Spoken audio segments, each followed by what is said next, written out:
Le message, c'est le message des Maliens et du président de la transition. Le messager, c'est l'institution qui vient après le président. Le président et le premier ministre. Le président a envoyé le premier ministre, le messager, pour porter son message et le message du peuple malien. Il a été dit où? À la tribune des Nations Unies, où tout le monde regarde.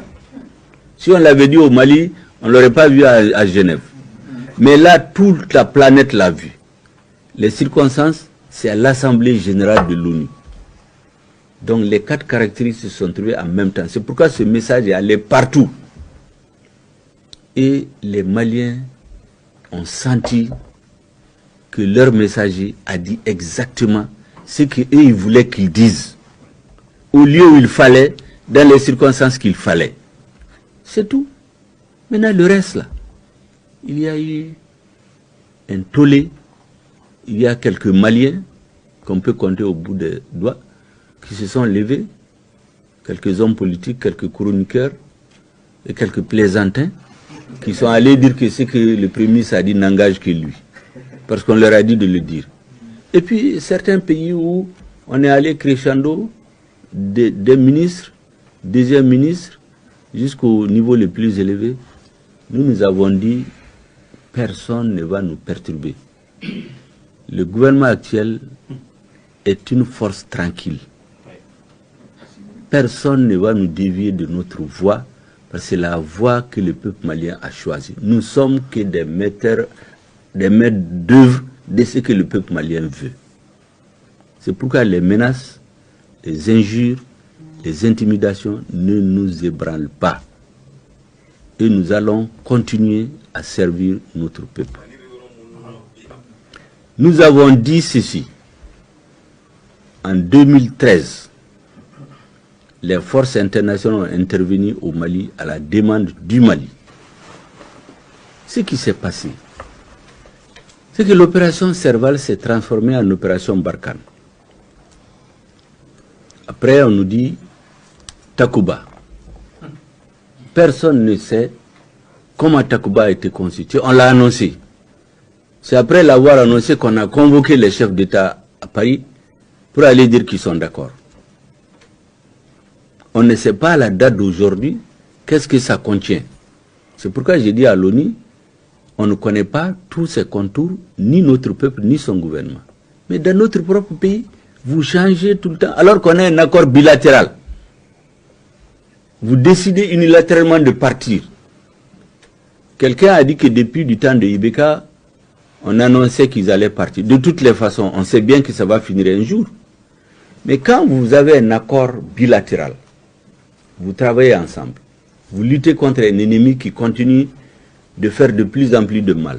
Quand vous décidez de partir, vous dites aux partenaires, je vais quitter tel lieu, prépare-toi pour l'occuper.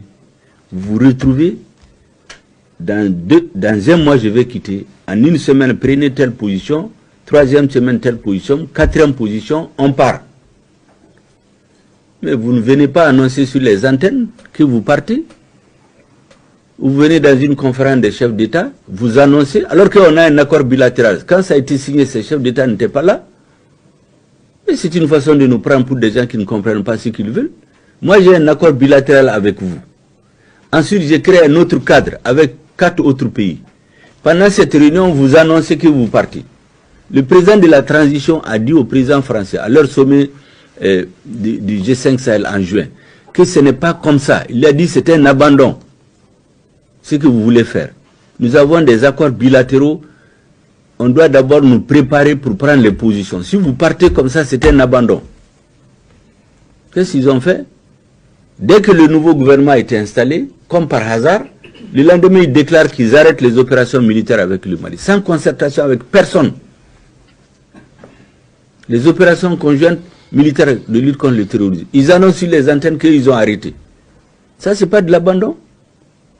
On ne nous a pas consultés, on ne nous a pas informés, sans raison. Et la raison qu'il avance, parce que ce gouvernement serait en train ou envisage de négocier avec ce qu'ils appellent les terroristes. Mais nous avons dit, et on ne l'a pas caché, ce qu'on appelle les terroristes là, il y a du tout là-dedans. Il y a des jeunes qui sont allés là-bas par désespoir, exactement comme ceux qui vont se jeter à l'océan, à la mer Méditerranée. Il y a des jeunes qui vont là-bas comme ceux qui vont se donner un esclavage en Libye, à cause du désespoir, à cause du manque de perspective. Il y en a, c'est des déceptions, des frustrations. Peut-être il y en a, on a tué leur famille dans la guerre. Il n'y a pas de guerre propre souvent. Il y en a qu'on a pris de force pour les endoctriner. Il y en a qu'on a acheté. Nous avons dit qu'en négociant, peut-être tout ce monde-là, on peut les récupérer. Maintenant, les irréductibles, nous allons leur faire la guerre. On n'a jamais dit qu'on arrête les opérations militaires. Et puis, c'est une demande de notre peuple. Depuis plus de 5 ans, quand votre peuple demande quelque chose, mais il faut l'essayer. Nous n'avons jamais dit que négocier avec les terroristes veut dire qu'on arrête les opérations militaires. Mais les grandes puissances, quand ils se faisaient la guerre, est-ce qu'ils ont arrêté de se parler? Pendant la guerre, les négociations continuaient.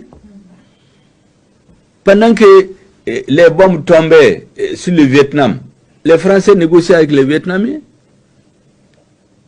Donc, c'est un abandon en plein vol. Ça fait mal parce que c'est la vérité. Ça fait mal parce que c'est la vérité. On a bien choisi les mots. C'est pourquoi j'ai dit, il y a le message